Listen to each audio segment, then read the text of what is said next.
YouTube. Alright, Shalom.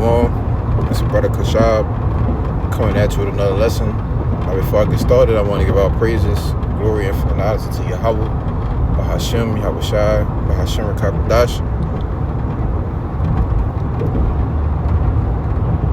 and double honor to your apostles and elders of Great Millstone. You taught me it's true and rule well. And peace, blessings, salutations be to the hopefully elect, as well as those that believe in the gospel, and may you endure it to the end, Lord willing. All right, and I just want to get into a quick lesson today. Right, it's pretty much centered around, we will always trust the Lord, though He slay us. Right, and what do I mean by Him slaying us? Him putting the afflictions, right, the infirmities, the different things that He puts on us. All right, the hell we catch, right? Even though these things happen to us, right, we still trust in Him, man. And we maintain, our integrity. Why? Because we understand why, right?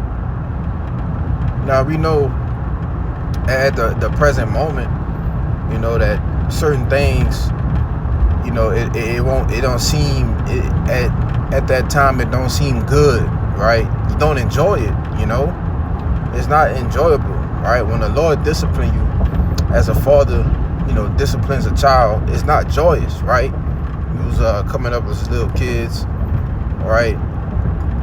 You had your father, you whoop your ass, man.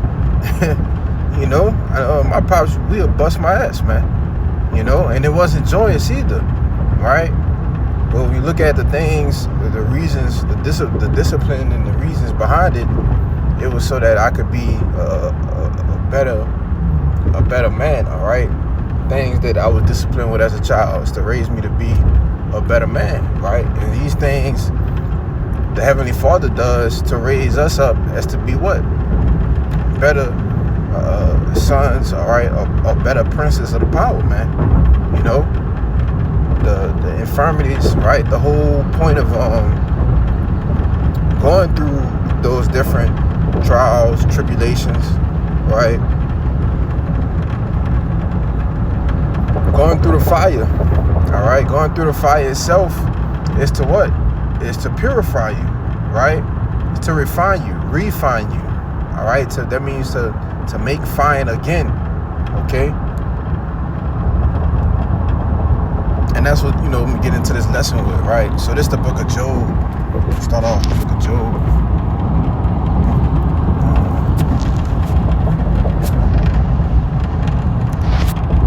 Chapter 13.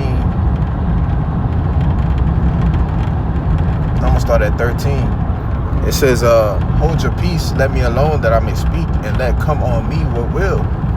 Wherefore do I take my flesh in my teeth, and put my life in mine hand? ? It says, though He slay me, yet will I trust in Him, right? But I will maintain my own ways before Him. He also shall be my salvation, for an hypocrite shall not come before Him, right? So I'm going to read this in the NLT, okay? It says, be silent now and leave me alone. Let me speak, and I will face the consequences, okay? It says, yes, I will take my life in my hands and say what I really think. The Most High might kill me, but I have no other hope. You see, I am going to argue my case with Him, right? And that's the point, even though the Lord, hey man, He may kill us. You see, he damn well, all right? We talking about the Most High, all right?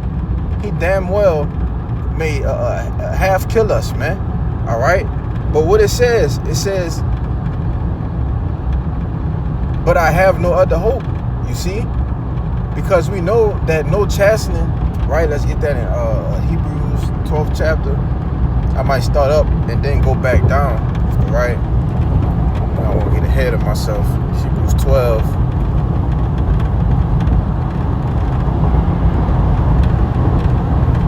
Right, verse 11, it says, now no chastening for the present seemeth to be joyous but grievous. Nevertheless, afterward it yielded the peaceable fruit of righteousness unto them which are exercised thereby, right? So like I was speaking about earlier, you know, when you get that discipline, right? We get that BTA, all right, like these youngins like to say, all right, belt to ass, all right. It's not fun, right? It's not enjoyable, okay? When the Lord actually punishes you, when He brings hell upon you, man, all right. But we know afterward what, right? When you read it in the NLT, it says, but afterward there will be a peaceful harvest of right living for those who are trained in this way. And that's the way that the Lord is training His men, all right, to be a part of that peaceful harvest, right? Because we know the Lord is getting ready to come back, all right? Who the world ignorantly calls Jesus Christ. He's getting ready to come back and reap the earth, man. You see? And some fruits that He's going to reap, He's going to actually put into His basket and keep, man. All right? Which represents the salvation of the elect, all right? But for the other fruits, they're going to be hewn down, all right, and cast into the fire, man. You see? I'm going to have to get that. It's in Mark, I believe. Look it up right quick.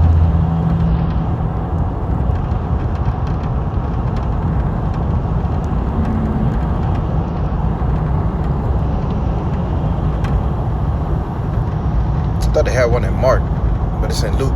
So this Matthew 7:19, it says, every tree that bringeth forth not good fruit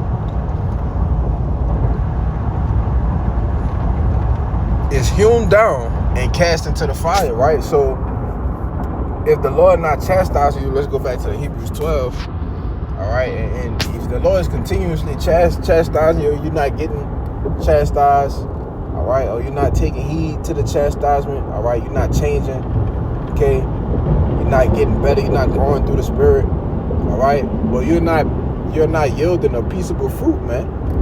You know, you're not being a part of the fruits that the Lord is actually going to reap and keep, man. All right, you're going to be a part of the fruits that's hewn down and cast into the fire. All right. Now, this Hebrews 12:5, it says, and ye have forgotten the exhortation of speaking unto you as children.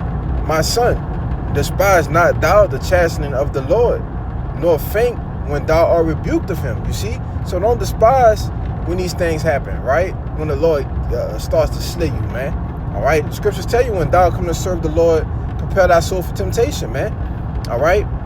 And in the same book, all right, it was Ecclesiasticus and the Apocrypha, all right, also known as Sirach, all right, it tells you before thou gettest a friend, prove him first, man. You see? And that's what the Lord is doing with us, man, through the trials, the tribulations, all right, the different infirmities, the afflictions that we receive, all right, on our walk, all right, on our path in this truth. Okay, all of those things are for the betterment of us, so that we can be better men of the Lord, all right, so that we can know right from wrong. You see, because in order to be a righteous judge, you have to know what? Both sides, man, good and evil.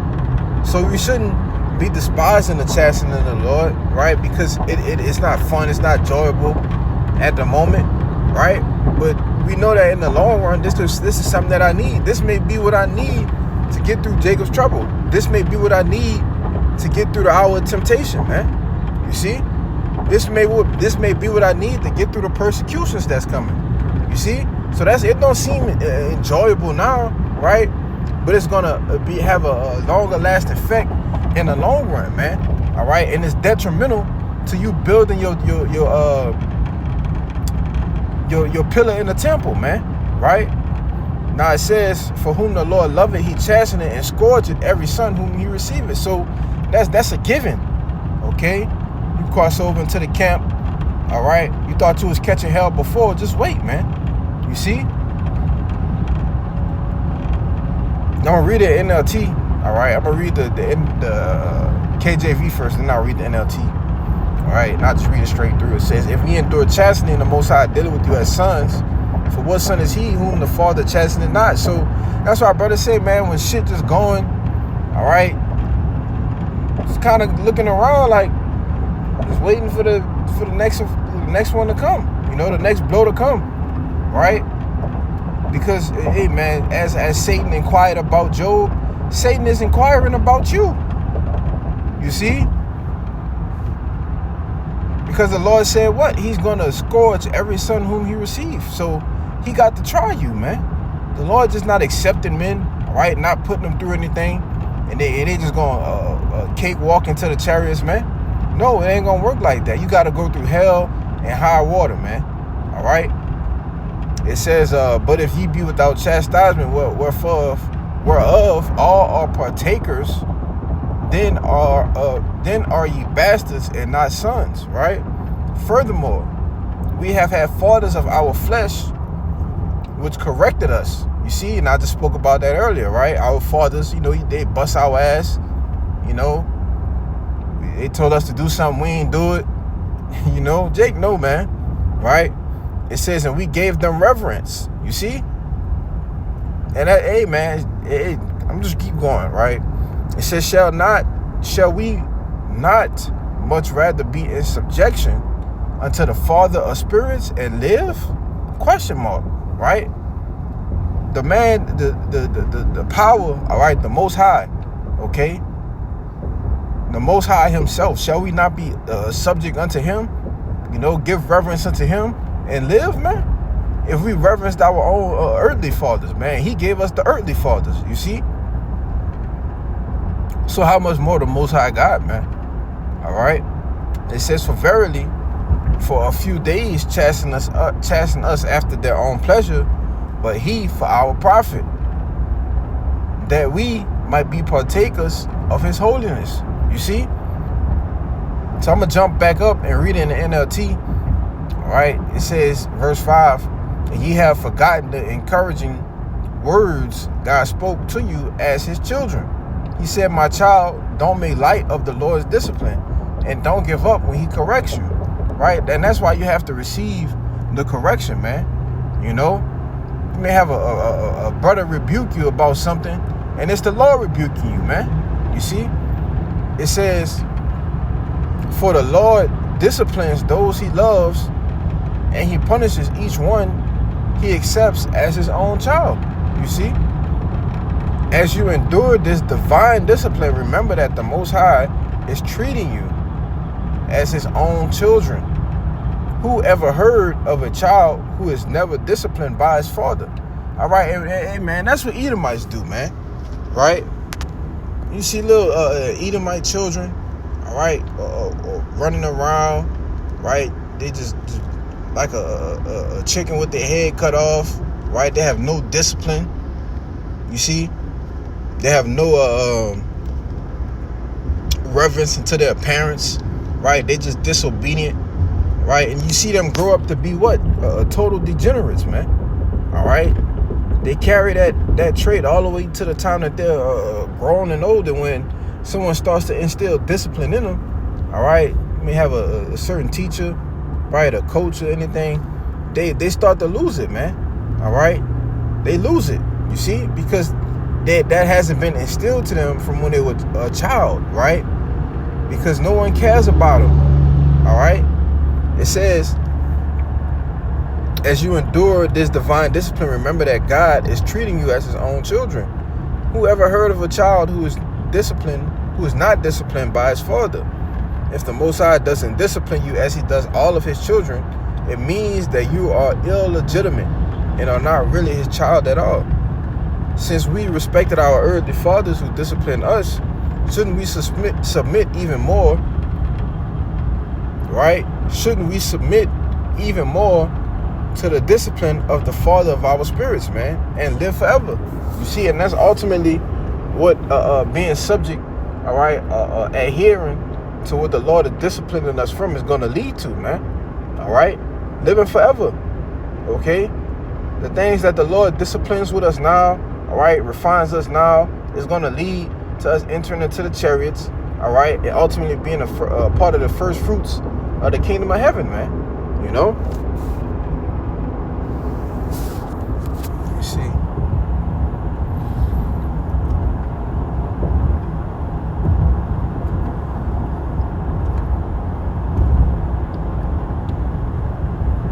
Yeah, that's pretty much the point.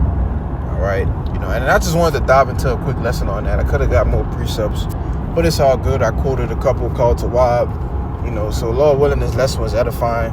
Alright, so with that, I'm going to give all praises, glory, and honor to Yahweh, Bahashem, Yahweh Shai, Bahashem, Rakapadash. The bonus once again to the apostles and elders of Great Millstone. Peace and blessings. Salutation to the hope for the deck.